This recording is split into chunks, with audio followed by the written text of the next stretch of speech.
সাইকেলটি ছিটকে সাইডে চলে যায় রাস্তার এবং তার মাথা চাকার নিচে পড়ে। ঘটনা ঘটছে মঙ্গলবার রাত 10টা, 10:30 থেকে 10:35-এর মধ্যে।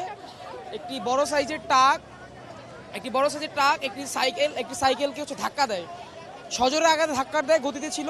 ধাক্কার পরপর ছেলেটি তার সাইকেলটি সাইডে চলে যায়, সাইডে হ্যান্ডেলের লাগার সাথে সাথে সাইকেলটি ছিটকে সাইডে চলে যায় রাস্তার এবং তার মাথা চাকার নিচে পড়ে।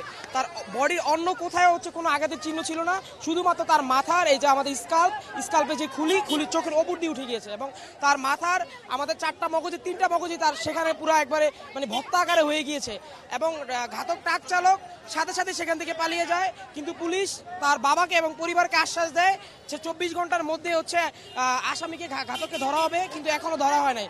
এবং রাতে সিটি কর্পোরেশনের লোকজন রাত 12টা বাজে এসে যখন দেখলো যে স্টুডেন্টরা চলে যায়, তখন তারা এসে আশ্বাস দেয় যে আমরা এই কাজ করব এবং তারা নামকা ওয়াস্তে 3-4টা ছোট ছোট স্পিড ব্রেকার দিয়ে যায়।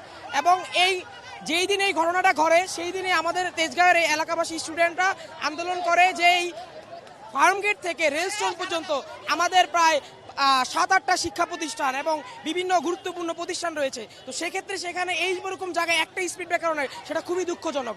এবং রাত হলেই ট্রাকের বেপরোয়া গতি বেড়ে যায়। এখানে তেজগাঁও ট্রাক স্ট্যান্ড, ডিমের গাড়ি, কারণ বাজার, অন্যান্য কারণে ট্রাকের গতি বেপরোয়া হয়ে যায় এবং এটা বন্ধের জন্যই ছাত্ররা দীর্ঘদিন যাবৎ স্পিড ব্রেকার সহ সিটি কর্পোরেশনের কাছে ল্যাম্পপোস্ট বিভিন্ন দাবি দাবা আরোপ করেছে। এগুলা করে না বিদায় প্রতিনিয়ত এই দুর্ঘটনাগুলো ঘটছে বলে আমি মনে করি। কারণ এরকম রাস্তায় এরকম দুর্ঘটনা যেই দেখেছে সেই আমি রাতে ঘুমাতে পারি নাই। এই ঘটনা দেখার পরে টোটালি আমি ঘুমাতে পারি নাই, কারণ এরকম ঘটনা এই রাস্তা কখনো হয় না।